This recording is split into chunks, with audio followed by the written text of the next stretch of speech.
John Higby gave me a huge 1 year's worth of subscriptions on Patreon and sponsors today's video.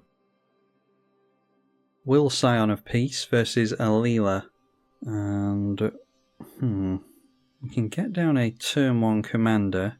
Yeah, got a bunch of life gain spells. The problem is we don't actually have a payoff there, do we? Let's try it just because it's fast. We are on the draw.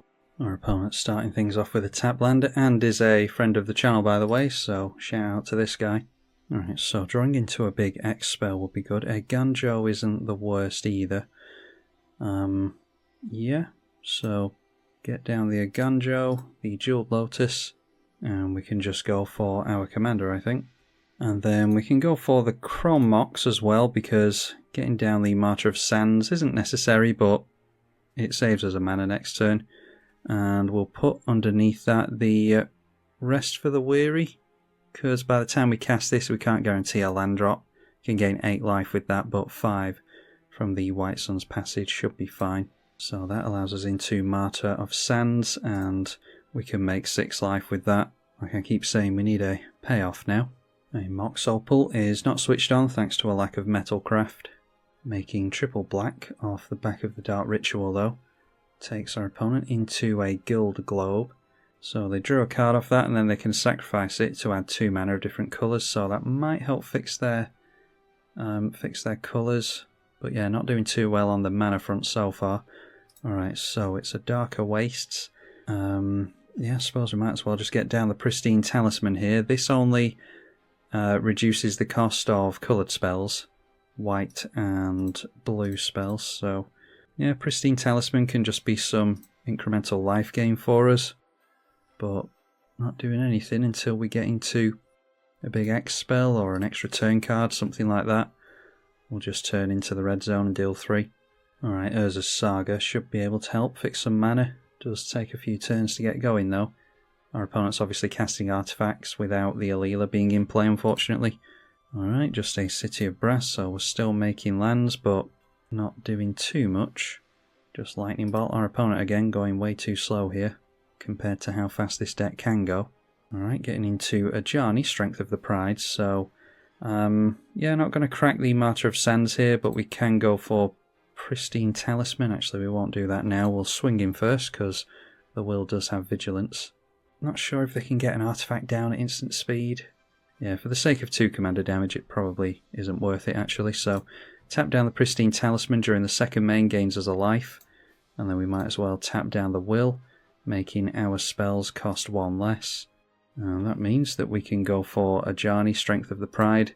Might as well minus this to get the cat, because that means that then we can gain more life and this thing slowly becomes a threat as well. Alright, and there is a Sol Ring, so now they should be able to help fix some colours. A Heuristic Study from our opponent should help them get into lands as well. Alright, just more. Not doing too well here, are we? Just more life gain. Let's plus on the Ajani. Alright, so we go up to 47. The token that we made last turn gets a plus counter on it. And then we'll just tap down the Pristine Talisman now to gain life, and that will bump that up to a 4-4. So we could have our spells cost a whole bunch less. Got a lot of X draw spells in here and extra turn cards and stuff, but obviously not doing too well drawing into them, but our opponent giving us a lot of time, we're giving our opponent a lot of time, so we'll see who comes out on top here. Alright, Monastery Mentor, that's a great one. Should be able to chump block us quite nicely for the rest of the game. Obviously built an Esper Tokens deck here. So, not seeing Alela yet. Alright, and a Scalding Tongue can just be another source of blue mana. Yeah, gaining the life isn't relevant here, so we'll tick down again with the Ajani and make another Pride Mate. And likely that the Monastery Mentor is only going to get buffed up to a 3-3 if it gets buffed up at all, so swinging for some more damage with just these 2 creatures. Our opponent might be wary of our open blue mana and is assuming that we have counter magic. Should have tapped down the Pristine Talisman there, lost out on a damage with the Pride Mate. Skull Clamp, excellent. With the Monastery Mentor, the tokens do have prowess, so our opponent's going to have to be careful not buffing the tokens before he clamps them, assuming that that's what he's after here. Currently has 4 cards in hand, and goes for the clamp immediately, up to 6 cards in hand. Shocking in a Hallowed Fountain. Casting Golden Egg is, yeah, enters, draws a card. They can gain life or run a mana through that as a conversion. So another monk token being made. Okay, and not going for the clamp might suggest that there's a swan song or an offer you can't refuse, vamp tutor, something like that available to our opponent. Get down a tap land with the Tarn. I'm going to keep the irrigated farmland in the deck because we might want to cycle it if we draw into it, so get down the shock land in tapped so we don't have to take life. And another land, just top decking lands, so alright, throw that down. Pristine Talisman. Buffs on our Ajani Pride mates. So these tokens actually becoming relevant while we're at a total loss for getting into anything relevant here. Plus on the Ajani, so we gain 4 and 5 life here. And again, buffs the lions. So with the prowess creatures, I'm not going to risk losing the will, although it doesn't seem to be all that relevant this game anyway. Just swing in with a 7/7 and a 5/5. Maybe the monk token not being clamped so that they could chump here. Alright, losing the Monastery Mentor as well, so maybe our opponent has a board wipe. They can lose their creatures to the Ajani at any time here. Argument to be made for making us use that though, because it does get rid of the Ajani as well. Alright, yeah, there's a Supreme Verdict, so might as well go for the Martyr of Sands and gain 9 life just because we can here. So we go up to 63. The Pride mates are going to get blown up here anyway. We can recast the will next turn. We probably won't get into a payoff card anyway. And our opponent knows what's in our hand now as well, so that might be of some relevance. There is a gold forged Thopteryx. So we'll go for the will first of all. That is card draw on the Rhystic Study. Yeah, we'll pay it this once. And we'll go for a little bit of protection on our commander and the Planeswalker. Our opponent gets a card draw for it. And then we'll just tick down for 2 and make another Ajani's Pride Mate, seeing as how those cards are actually going to be relevant this game. Our opponent getting into another land in Buried Ruin. Doesn't have an artifact to grab out of the bin yet though. Alright, there's another board wipe, a dam this time. So yes, we are replaying our commander again. And then it is a ponder for our opponent. Okay, that doesn't do it either, but you get the idea with this. We can untap a bunch of permanents, and it is effectively a ramp spell for us in blue. So it might come in handy later, but go for the will yet again. And we will pay into the Rhystic Study, have a surplus of life to put into our pain lands here. And tick up on the Ajani. Going to gain us 2 life, put us back on 60.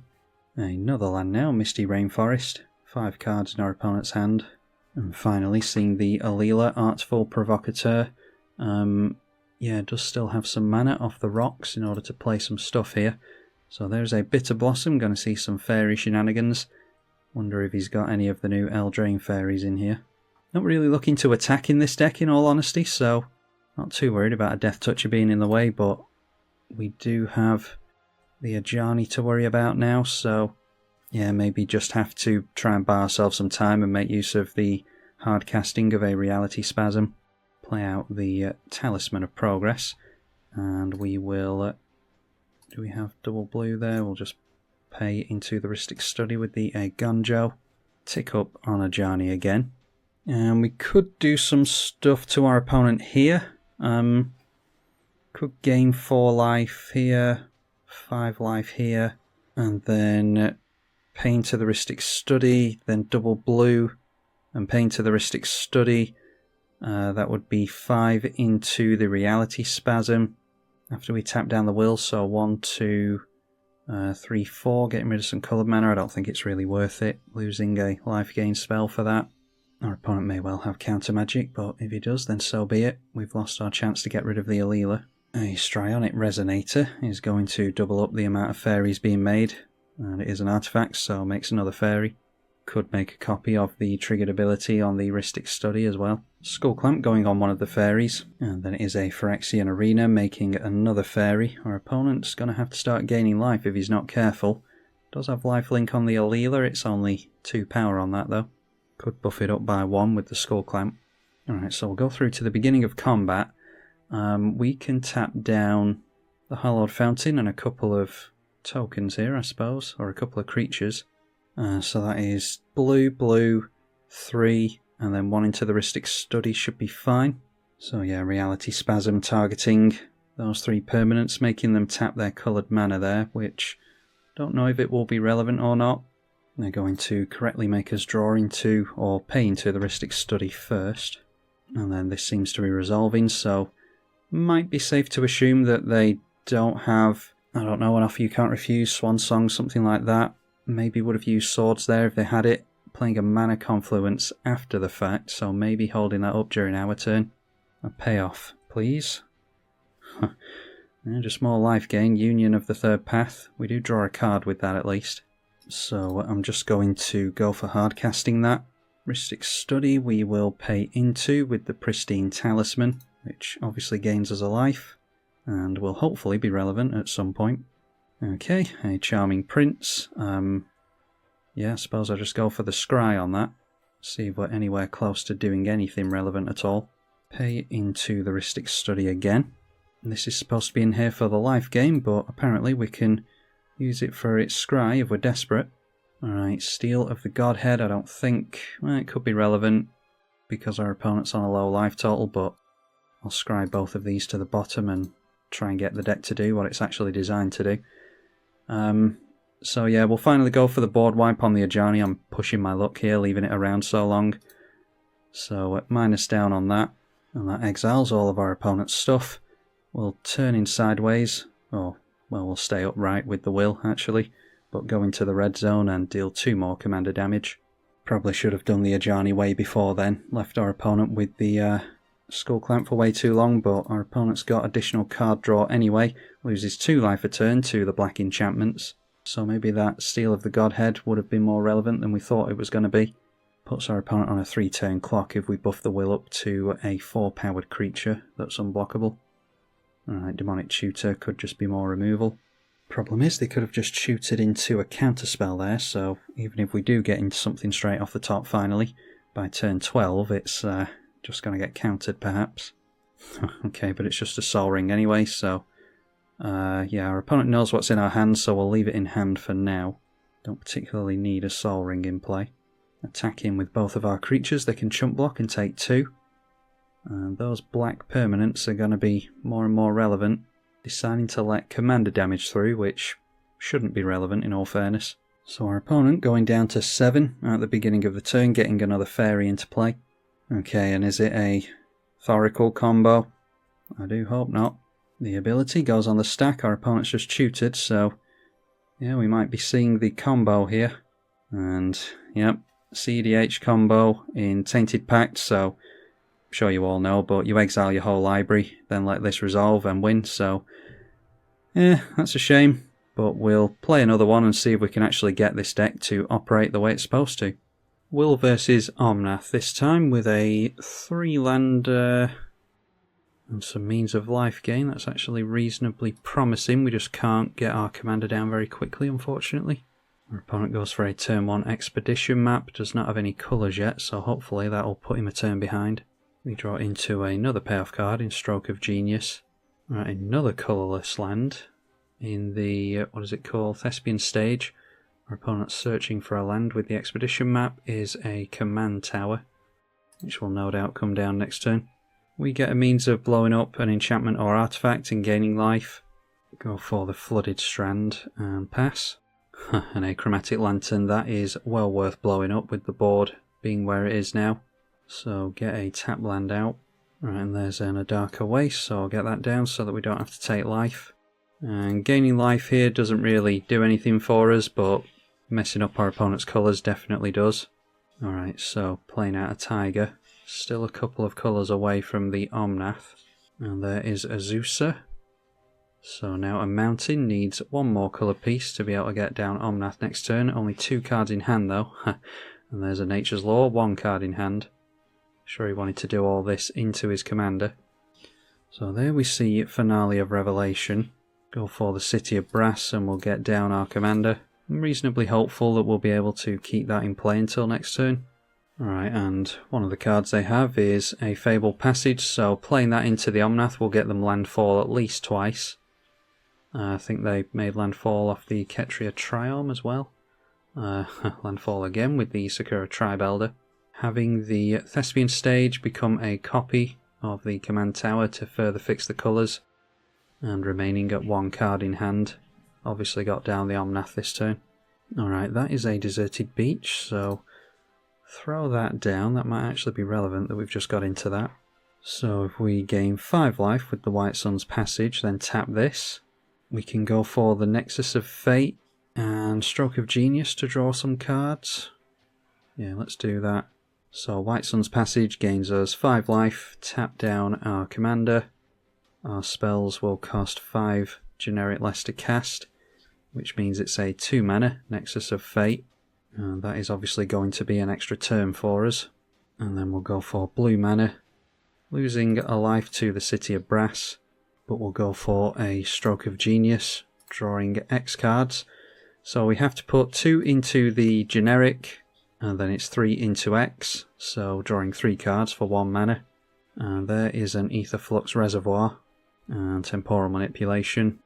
So yeah, we'll see what we can do next turn. We can gain some life with the Charming Prince.